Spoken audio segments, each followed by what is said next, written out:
계속해서 하나님의 말씀 보도록 하겠습니다. 10가지 재앙이 애굽에 내려지고 있어요. 오늘 본문은 세 번째 재앙으로 이 재앙에 대하여서 기록을 해주고 있습니다. 10가지 재앙의 순서 기억하시나요? 비구리, 박독, 박두흑, 그리고 마지막에 장자, 죽음. 9번째까지의 그 재앙은요, 피, 개구리, 이 등 주변에, 애굽 주변에 있는 것들을 때리심으로 간접적으로 재앙을 나타내 주신 것에 비해서요, 10번째 재앙은 하나님께서 당신의 천사를 통하여서 직접 애굽의 왕의 아들로부터 모든 사람들의 아들들, 심지어 짐승의 첫 새끼까지 다 치시는 직접적인 재앙이었습니다. 9번째 재앙까지는 하나님께서 괴롭게는 하셨어요. 재앙을 통해서 괴롭게는 하셨지만 죽이지는 않으셨습니다. 경고였었던 거죠. 하나님을 알고 항복하라라는 거였었습니다. 회개의 기회가 있었습니다. 그러나 9번째까지도 끝까지 완악하고 완고하여 하나님의 경고를 무시하죠. 회개하지 않죠. 결국 10번째는 직접 심판의 칼을 들어 애굽을 치셨었던 겁니다. 10가지 재앙에 목적이 있다고 말씀하셨습니다. 하나님께서 재앙을 내리시되 목적을 두고서 내리신 거였어요. 곧 하나님을 알게 하심의 목적이 있었던 겁니다. 누구로 하여금 하나님을 알게 하셨을까요? 첫 번째로는 바로와 애굽 백성들, 그들이 이 재앙을 통하여서 하나님 알게 하시기를 원하셨던 겁니다. 그들이 섬기는 신들이 있어요. 모든 재앙은 애굽이 섬기는 신들과 관련이 있습니다. 그 신들을 치심으로 그들이 섬기고 있는 신들이 이것이 다 헛된 우상인 것과 여호와 하나님만이 참이시고 살아계신 유일하신 하나님이심을 알게 하셨었던 겁니다. 애굽 백성뿐만 아니라요, 열방의 모든 사람이 이 10가지 재앙을 통하여서 하나님 알게 하시려는 데에도 목적이 있습니다. 애굽의 왕자, The Prince of Egypt, 만화 영화 있는데 보셨나요? 보셨어요? 디즈니에서 만들었나요? 하여튼 재밌게 만들어진 영화인데, 근데 우리가 주의하셔야 될 것이 애굽의 왕자라고 해가지고 이게 무슨 백설공주, 얼음공주 이런 것처럼 사람이 재밌게 만든 이야기 정도로만 여겨서는 안 됩니다. 거기서 등장하는 10가지 재앙, 이것은 사람이 그냥 재미있게 만들려고 한 이야기가 아니고 실제 있었던 역사예요. 실제 애굽에 나타난 하나님의 능력이고, 그리고 모든 사람들에게 보이시는 하나님의 경고인 겁니다. 이것을 통하여서 하나님이 살아계신 분이시고 그분을 우리는 바르게 믿고 섬겨야 될 것을 알게 하시려고 재앙을 나타내셨었던 거죠. 그리고 이스라엘 백성들을 향한 목적도 분명히 있었습니다. 이스라엘 백성들이요, 애굽 백성과 바로만큼이나 하나님 앞에 완악하고 완고했었어요.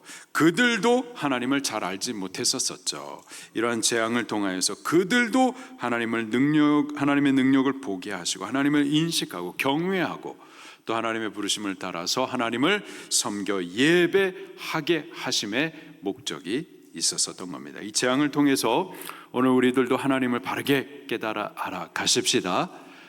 바르게 그 하나님을 예배하여 섬길 수 있게 되기를 예수님 이름으로 축원합니다. 이 10가지 재앙이 3개씩 묶여져 가지고 사이클을 이루고 있다고 그랬었어요. 그래서 첫 번째, 두 번째, 세 번째 재앙, 그리고 네 번째, 다섯 번째, 여섯 번째 재앙, 일곱, 여덟, 아홉 번째 재앙, 이렇게 세 번째, 여섯 번째, 아홉 번째 재앙이 있을 때마다 경고 없이 재앙이 임했었습니다. 처음 두 번째 재앙, 처음에 피가 되는 재앙, 나일강이 피가 되는 재앙, 그리고 개구리 재앙, 이런 재앙이 있기 전에는 하나님께서 미리 모세와 아론을 바로에게 보내가지고 먼저 하나님의 말씀을 전하죠. 내 백성을 보내라. 그들로 하여금 나를 섬겨 예배하게 하라. 만약에 그렇게 하지 아니하면은 나일강이 피로 변할 것이다. 나일강에서부터 개구리 떼가 올라가지고 재앙이 될 것이다. 미리 경고를 해 주셨습니다. 그러나 세 번째 재앙은 경고 없이 그냥 직접 하나님께서 재앙으로 내리시죠. 16절 말씀을 같이 보겠습니다. 시작. 여호와께서 모세에게 이르시되 아론에게 명령하기를 내 지팡이를 들어 땅에 티끌을 치라 하라. 그것이 애굽 온 땅에서 이가 되리라. 아멘. 세 번째 재앙의 특징이 있는데요, 이 특징은 땅에서 일어나는 재앙이었습니다. 앞서 두 재앙, 첫 번째, 두 번째 재앙은 나일강을 모티브로 하죠. 나일강이 피로 변하는 재앙이었었고요, 나일강에서부터 개구리 떼가 올라와 가지고 그것이 재앙이 되었었어요. 그런데 세 번째 재앙은 땅의 티끌을 치심으로 땅에서부터 이 재앙이 시작되는 것을 보게 하시죠. 애굽에 내려진 재앙이 애굽이 섬기는 신들과 관련이 있다라고 했었습니다. 첫 번째 두 재앙은 나일강을 모티브로 한 재앙들로 나일강의 신들을 치신 재앙이었었죠. 나일강에 크놈 신이 있었었고요, 또 나일강으로 올라왔었던 개구리가 상징하는 그 헤케트 신, 그것들을 치신 거였었습니다. 본문의 세 번째 재앙은 땅의 신을 치신 재앙이었었던 거예요. 이 애굽 백성들이 나일강 신들만 경배한 것이 아니라 땅의 신도 만들어 놓고 그것을 섬기기도 했었던 거죠. 이 땅의 신에게 이름이 있었는데요, 게브. 그리고 특징은 머리에 새가 달려 있습니다. 이렇게 생겼어요. 한번 그림을 보도록 할게요.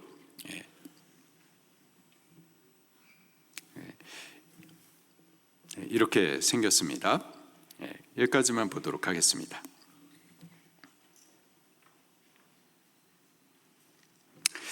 이 땅의 신이 섬김을 받았었던 이유가 땅에는 지진이 있었기 때문이죠. 이 지진, 게브 신이 웃으면 그 웃음소리에 의해서 땅이 울리고 지진이 유발한다라고 믿었었고, 또 땅의 신이에요. 그의 허락과 보호가 있어야만 농사를 지을 수 있고 농사가 풍성하게 맺어질 수 있다라고 여겨서 그 두려움에, 그리고 그 풍성함을 기대하며 이 게브신을 숭배했었던 겁니다. 자, 그러나 이 세 번째 재앙을 통하여서 여호와 하나님께서는요,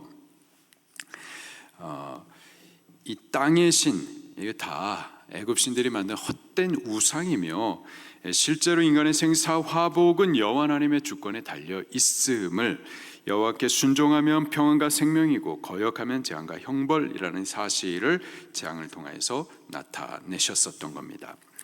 자, 여기 땅에 티끌을 치라 이렇게 말씀을 하세요.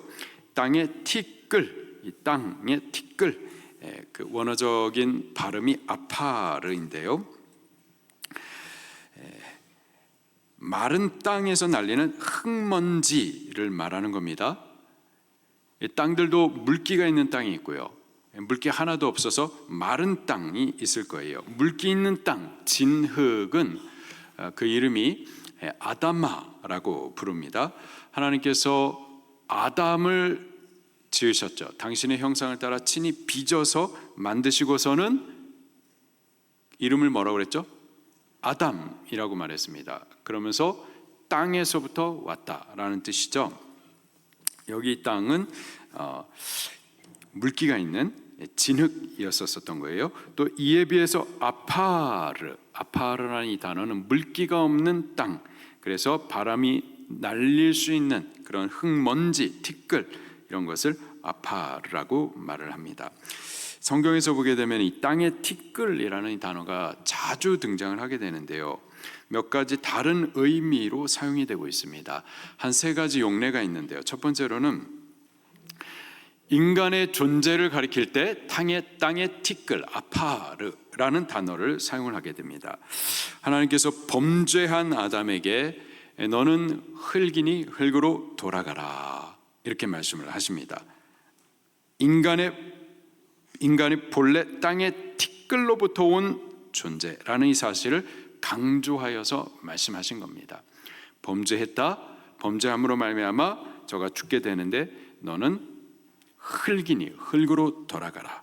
너는 본래 티끌이었다라는 의미를 지금 강조하여 말씀하시는 거죠.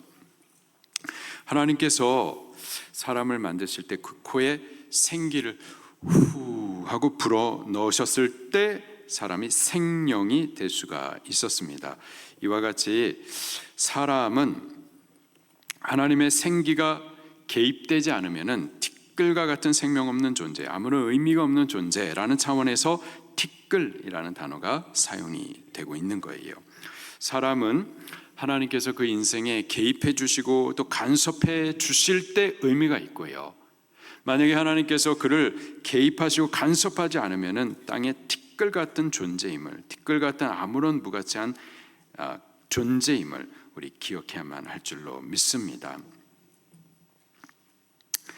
두 번째로 이 땅의 티끌, 이 단어는 하나님의 풍성한 약속을 상징할 때 사용이 되기도 했었어요. 하나님께서 아브라함을 불러서 그에게 복을 주실 때에도 이 땅의 티끌이라는 이 단어를 사용을 하시죠.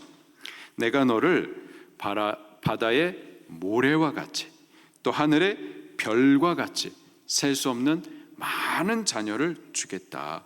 너의 자손을 풍성하게 하시겠다. 내 자손을 땅의 티끌과 같게 하겠다. 이런 말씀을 하신다고요.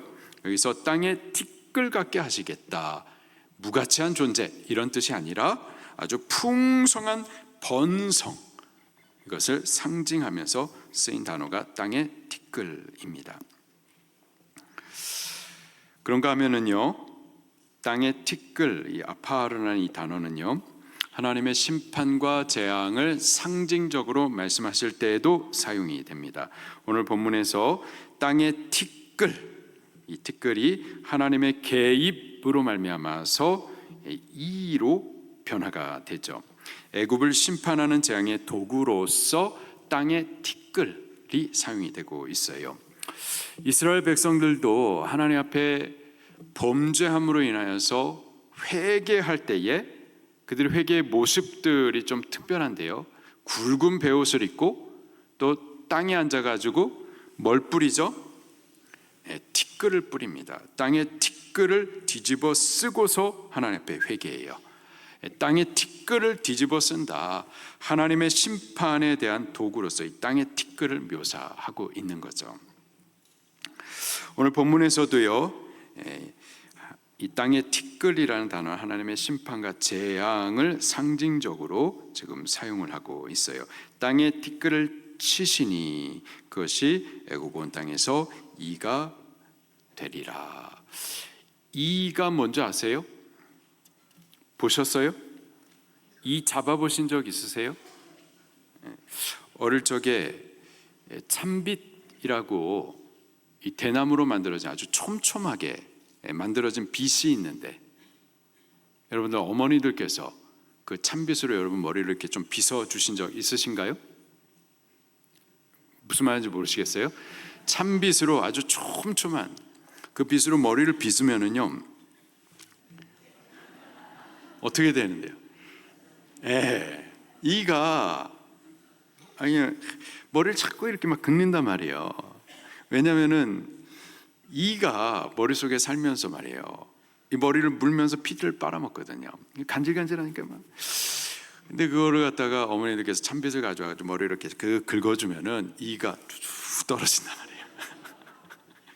이거 상상이 돼. 그러면은 이가 막 땅바닥에, 이 방바닥에 막 두두두 떨어지면은 살겠다고 막 도망간단 말이죠.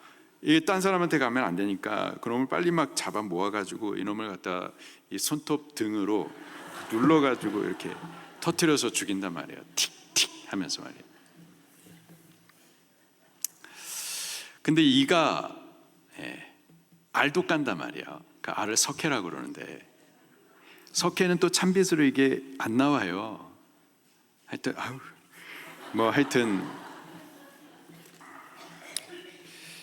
제가 이런 얘기하면은 되게 옛날 사람 같은데 사실입니다. 제가 오래 살았어요.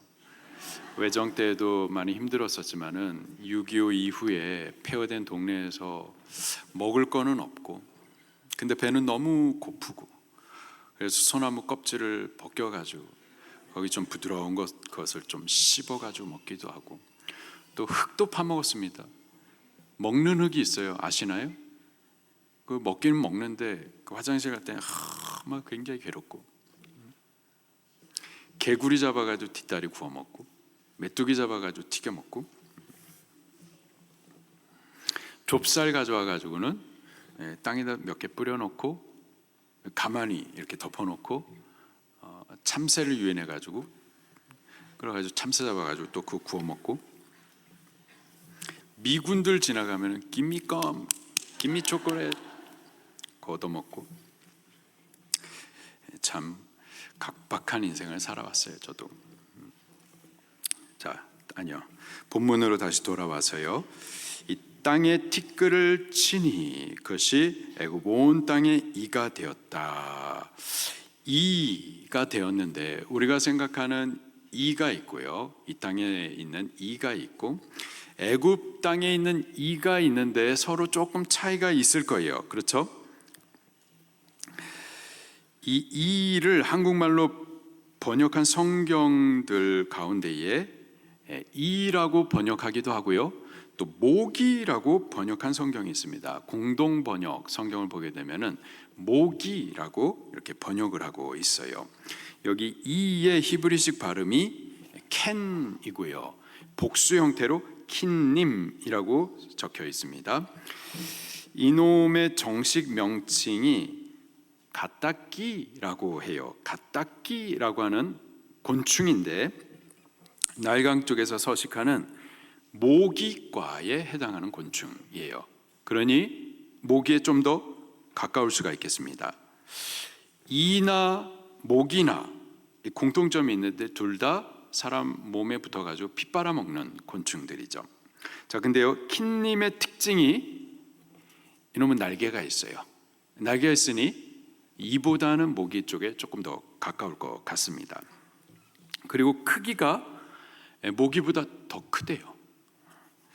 그리고 이놈은 나무 그늘이나 숲에서 살면서 낮이나 저녁에도 쉬지 않고 활동하면서 사람뿐만이 아니라 짐승의 피부에 달라붙어 가지고 피를 빨아먹기도 하고, 그리고 그런 과정 가운데 말라리아나 이 질병을 옮기는 원인이 되는 해로운 곤충입니다. 그러니 이보다도 이게 날개가 달려있기 때문에 더 괴로웠었을 거예요. 요즘에 모기가 또 막 활동하고 있는데, 이 모기가 윙윙거리죠. 윙윙거리면서 수면을 굉장히 괴롭게 방해를 합니다. 피 빨아먹는 것도 야구르지만은 귀에다가 윙윙거리면서 나 왔어요 윙윙거리는 거, 이것도 굉장히 참 괴롭고 야구르죠. 이놈이 눈을 물 때가 있어요. 눈을 물어가지고 눈이 붓기도 하고, 또 입술에 뿔뿔하면 입술이 또 붓기도 하고, 발바닥에 또 물으면은 걸을 때마다 또 괴로움이 있죠. 애굽에 내린 이 재앙은요, 단순히 우리가 알고 있는 이에 날개가 달린 거예요. 날개가. 그리고 모기보다 더 크기 때문에 더 괴롭게 했었을 겁니다. 지금 모기가 막 극성인데, 그렇다고 그래가지고 모기 재앙 이런 말은 하지 않아요. 무슨 말이냐, 여기 애굽에 있었던 이 재앙은 재앙 수준으로 괴로움이었었던 거죠. 그리고 피 재앙이 있었었고 개구리 재앙이 있었는데, 이게 계속 순차가 지나가면서 그 강도도 더 높은 괴로움이었었을 겁니다. 그러니 개구리보다 더 높은 강도의 괴로움으로 애굽 사람들을 괴롭게 했었을 겁니다. 17절 말씀도 같이 읽겠습니다. 시작. 아론이 지팡이를 잡고 손을 들어 땅에 티끌을 치매 애굽 온 땅의 티끌이 다 이가 되어 사람과 가축에게 오르니. 자, 하나님께서 이 재앙을 일으키실 때에 모세에게 명령하시고 모세는요 아론에게 명령하십니다. 그리고 아론은 그 말씀을 받아가지고 땅에 티끌을 쳤더니 그랬더니 이 땅의 티끌이 이가 돼가지고 애굽 온 백성과 가축에게 올랐다 말씀을 하고 계세요. 하나님께서 모세를 부르셔서 모세와 바로를 영적인 이 싸움을 하게 하시죠. 근데 중간에 아론을 사용을 하십니다. 왜 그러셨을까요? 하나님께서 모세만 사용하실 수 없었을까요? 또 결국은 아론을 통하여서 하나님께서 이 재앙들을 일으키시는데 하나님께서 아론에게 직접 말씀하시고 아론을 통하여서도 일하실 수 있었을 텐데 왜 굳이 모세를 불러가지고 모세를 거쳐서 아론에게 명령하여서 이 일들을 행하셨을까요? 하나님께서 모세를 부르셨습니다. 모세도 바로만큼이나 사실은 완악하고 완고했었어요.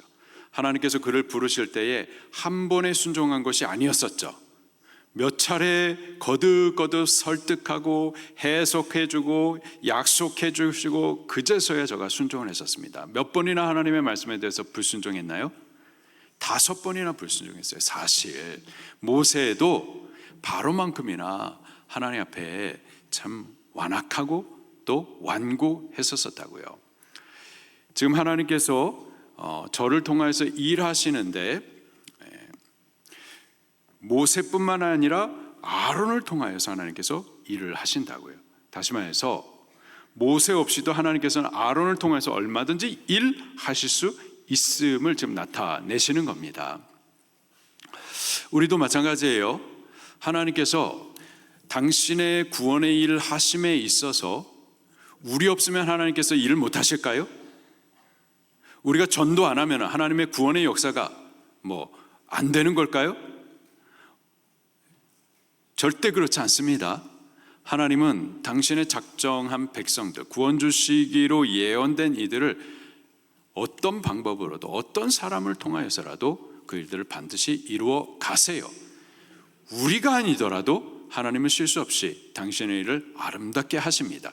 근데 왜 굳이 우리 일을 할리스를 외쳐가면서 그렇게 부르시는 걸까요?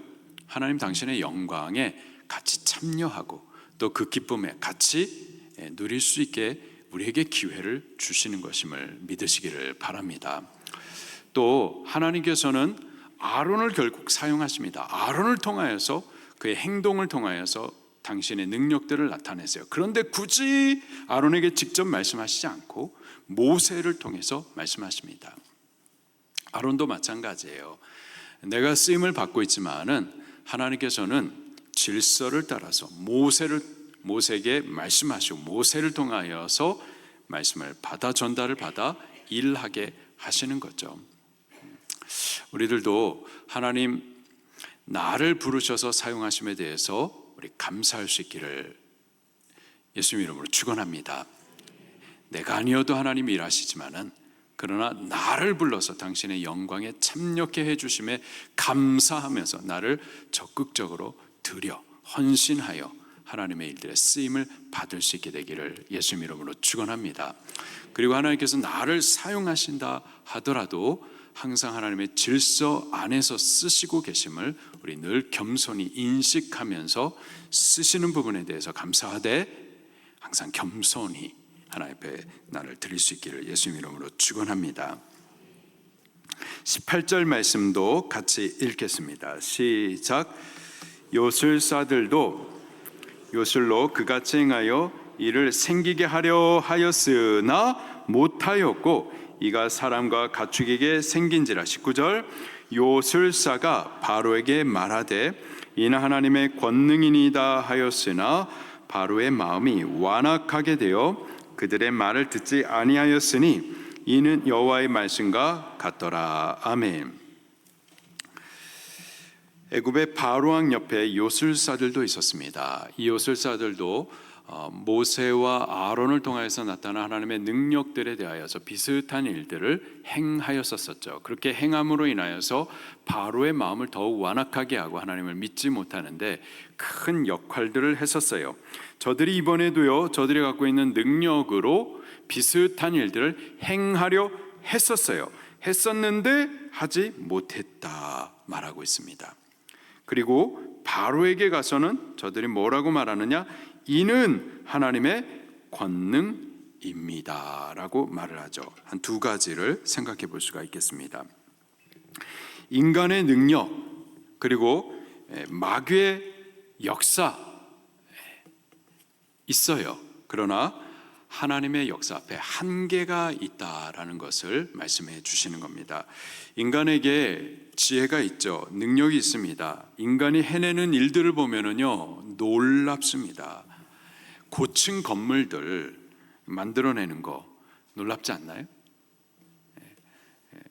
고층 건물들, 높은 빌딩들을 만들어내고 또 첨단 과학들, 발명품들, 컴퓨터, 스마트폰 만들어내는 거 놀랍지 않나요? AI 만들어내는 거 놀랍지 않나요? 사람이 직접 운전하지 않아도 이제는 자동차가 알아서 어디까지 태워다 줘요. 또 나중에는요, 아마 AI 로봇이 나와가지고 우리를 대신해서 빨래도 다 해줄 거고 요리도 맛있게 해줄 거고 또 청소도 다 해줄 거고 또 친구 없으면은 우리 친구도 돼서 대화도 같이 해줄걸요? 앞으로 친구 없어도 친구 안 사귀어도 될 수 있는 시대가 있지 않을까. 우리가 사람 만나가지고 친구로 그냥 막 어렵게 스트레스 받아가면서 사귀고 교회 와서도 신앙생활 하는 데 있어서 참 나하고 성격 안 맞는 사람들이 있죠. 근데 그렇게 스트레스 받지 않고 그냥 AI하고 교제하고 AI하고 그렇게 친구 삼아서 지루하지 않게 그렇게 살 수 있는 때가 분명히 올 수 있을 것 같아요. 사람들이 만들어내는 능력들을 보면은 대단합니다. 못할 것들이 없을 것 같아요. 그런데요, 희한하게 머리카락 빠지는 것 이런 것은 또 못 해냅니다. 아직까지도. 아무리 인간의 지혜가 있고 능력이 있다 하더라도요, 사람들의 질병을 고쳐내는 의술을 좀 발달시키기는 하지만 궁극적으로 사람을 안 죽게 하지는 못해요. 한계가 있어요. 한계가 있어요. 마귀도 마찬가지입니다. 마귀도 능력이 있습니다. 세상 임금의 권위가 있어요. 마귀도요, 사람들로 하여금 얼마든지 부자 되게 할 수 있습니다. 우리의 사업을요, 성공적으로 번창하게 할 수 있어요. 우리 자녀들 땅에서 잘 되게 할 수 있습니다. 얼마든지 마귀는 능력 있어요. 그러나 한계가 있음을 알아야만 할 거예요. 한계가 있습니다. 그리고 하나님의 능력 앞에 굴복되어지는 때가 반드시 있습니다. 우리는 자기의 지혜를 믿고 하나님 앞에 교만해서는 안 되고요, 마귀의 힘으로 살아가서도 안 되고, 우리 하나님 앞에 겸손하시고 하나님의 주권을 인정하시며 그 하나님의 도우심과 복을 겸손히 구해야 할 줄로 믿습니다. 그리고 이 요술사들이 이 재앙 앞에 스스로의 한계를 인정하면서 이런 말을 하죠. 이는 하나님의 권능이니이다. 이 재앙이 하나님의 손으로부터 온 것을 저들이 인정해요. 자, 근데 인정하는 것과 하나님을 믿는 것과는 차이가 있습니다. 인정하는 것은 믿는 것이 아니에요. 인정하는 것은 그냥 인정하는 거지만은 믿는 것은 결과적으로 하나님의 주권을 인정하면서 하나님 앞에 예배하는 것이, 다시요, 인정하는 것과 믿음의 차이가 있습니다. 믿음은 하나님 앞에 겸손히 자기를 굴복하고 그 하나님의 주권을 인정하면서 예배하는 것이 믿는 겁니다. 믿는 자는 하나님을 예배하게 되어 있어요. 자, 그런데 인정한다라는 것은요, 알아요. 알지만 인정도 하지만 그러나 하나님을 예배하지는 않는 겁니다. 지금 10가지 재앙이 애굽에 있었는데요, 이러한 재앙은 말일의 대환란의 때에도 동일하게 나타나는 거예요. 그리고 대환란의 그 환란의 재앙들 가운데에서 사람들이 하나님을 인정합니다. 그런데도요, 하나님을 예배하거나 그분을 영접하지는 않죠. 우리 성경 한번 찾아보도록 하겠습니다. 요한계시록 16장 말씀을 같이 볼게요.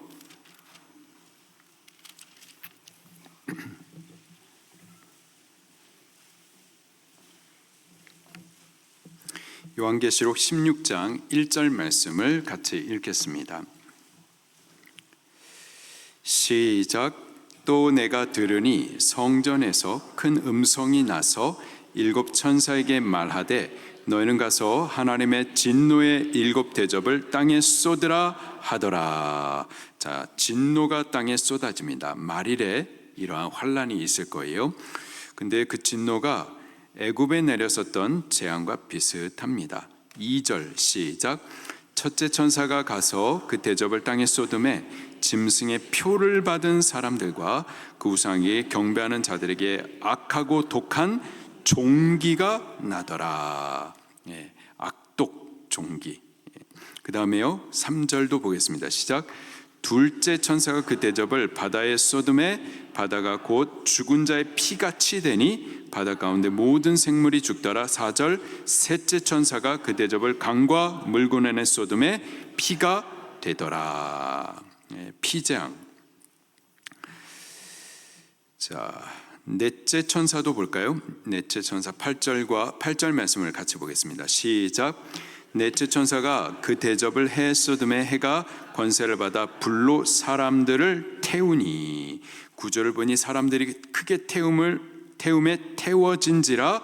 이 재앙들을 행하는 권세를 가지신 하나님의 이름을 어떻게 했어요? 비방하며. 자, 보세요.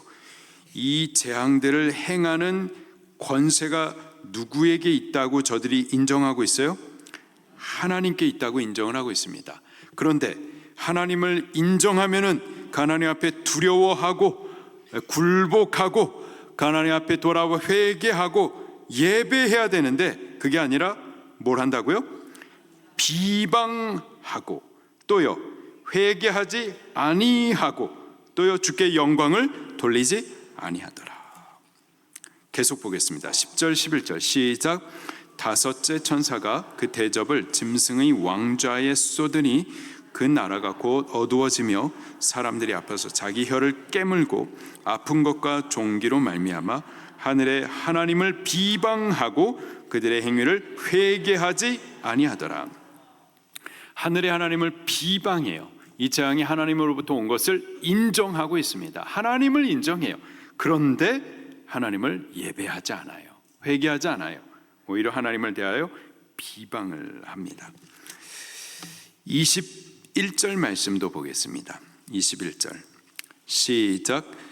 또 무게가 한 달란트나 되는 큰 우박이 하늘로부터 사람들에게 내리매 사람들이 그 우박의 재앙 때문에 하나님을 비방하니 그 재앙이 심히 큼이라. 이 재앙으로 인하여서 너무 괴로워서 자기 혀를 깨물기까지 한대요. 그런데도 하나님을 인정하면서도 예배하지 아니하고 회개하지 아니하고 오히려 대적하여 비방한다. 이게 멸망받는 사람들의 모습인 겁니다. 재앙이 예수님을 믿는 사람과 믿지 않는 사람 둘 다 하나님을 거역하면 나타납니다. 그런데요, 믿는 자와 유기된 자의 차이는 어디에 있느냐? 하나님의 재앙이 임할 때에 그 재앙을 인하여서 둘 다 하나님을 인정하되 예수님 믿는 자는요, 하나님의 택함 받은 자들은 그 재앙을 인하여서 하나님을 인정할 뿐만 아니라 회개합니다. 회개하고 하나님 앞에 돌아와 예배하죠. 우리가 여러 가지 사고와 사건들 그리고 어려운 일들을 만날 때 만약에 그때 하나님을 인정하고 겸손히 회개하고 하나님 앞에 엎드려지면서 예배한다. 이거 큰 은혜인 줄로 믿습니다. 하나님께서 치실 때 아플 수 있어요.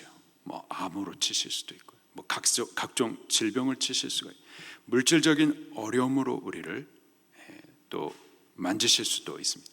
자녀의 문제로 괴로움을 당할 수도 있어요. 그러나 바로 그때에 우리가 하나님을 인식하고 겸손히 엎드려 하나님 앞에 회개하고 내 죄를 찾으려고 애쓰고 또 하나님을 더욱 예배할 수만 있다면 이것은 큰 은혜예요. 저는 목사가 되기 전에 다 그런 줄 알았어요.